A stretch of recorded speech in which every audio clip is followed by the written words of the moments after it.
Welcome back to Triclaw Gaming.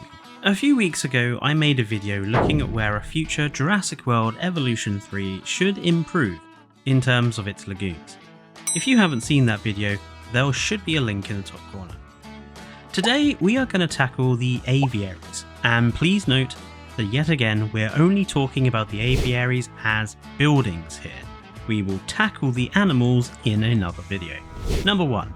Different aviary shapes and heights. Similar to the lagoons, while I appreciate the ease in which aviaries can be built from the domed parts, I think it would be good for us to be able to construct aviaries using several different shaped sections so that we can create aviaries with a larger range of shape. Attached to this is the need for either a height setting option or a set of pieces that are taller, since the current aviary is just too low in height for animals like Quetzalcoatlus. Number 2. Caged paths and walkways. A general feature that I think any Jurassic World Evolution 2 would need is to make paths part of animal visibility.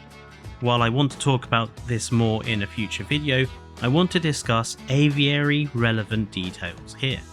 The ability to create Jurassic Park 3 style caged paths through aviaries would let us create more interesting enclosure ideas. Even better if there was the option either for elevated walkways or some sort of placeable attraction that would be formed from elevated walkways that we could connect to any path through an aviary. Number 3. More aviary specific buildings. While we are talking about attractions, let's discuss aviary specific structures in general. While it was good Jurassic World Evolution 2 introduced the aviary to the game, much like the lagoons, their implementation seemed only skin deep, with little thought put into making them decent additions to the game. Any future Jurassic World Evolution 3 should provide a greater range of aviary specific components to allow us to engage with them more. For example, while the aviary viewing galleries are perfectly serviceable, it can't be denied that they are sorta useless for viewing animals that mostly fly.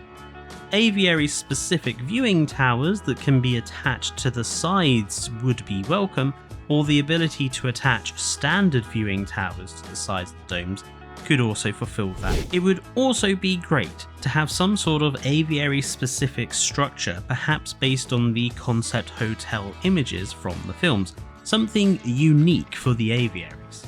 It would also be good to have decorations with an aviary feel. The so-called perches that we were given look so cheap. Having some perches that look less utilitarian and a bit more natural would be good. Finally, it would be good if aviaries didn't silence fountains that were placed inside them. Don't know why Jurassic World Evolution 2 silences them. Bug or intended feature, who knows. Number 4. Diet changes and feeders. Much like the lagoons, the aviary species are significantly affected by the dominance of fish diets. While the Yehalopterus does eat insects, it is a point of contention for me that Frontier never really expanded this system to other aviary animals, nor added feeders for others. In any Jurassic World Evolution 3, we need some new diet requirements. Fruit-eating pterosaurs could be provided in the nature of Tapejara. Insect diets could be given to Dimorphodon as well as the Yehalopterus, differing fish types based on the size of the animal. These would also provide options for further pterosaur-based additions. Number 5. Aviaries not for pterosaurs? So I think this would be a really welcome addition. These huge cages for the pterosaurs really ought to be usable for any land species of animal. I know that there is a bug inherent in the game at the moment, and if you're using mods you can also do this, but honestly I think it should just be a game feature.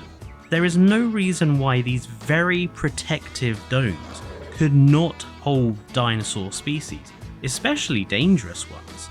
They would be perfect for raptors or the T-Rex. It would also give us more creativity if we could mix pterosaurs and terrestrial animals together in larger aviaries. perhaps even make some dinosaurs very friendly with some pterosaurs. For example, the Yehalopterus could be friendly with sauropods, mimicking the behaviours that we saw in Walking with Dinosaurs with the Agnorignathus and Diplodocus. So that was 5 quick ideas for things Jurassic World Evolution 3 could do to improve the aviaries. Let me know down in the comments which of these you agree with, and what other things do you think Jurassic World Evolution 3 can do with its aviaries specifically. Don't forget to like the video and subscribe for more content from all of us at Triclor Gaming, and until next time, stay safe and goodbye.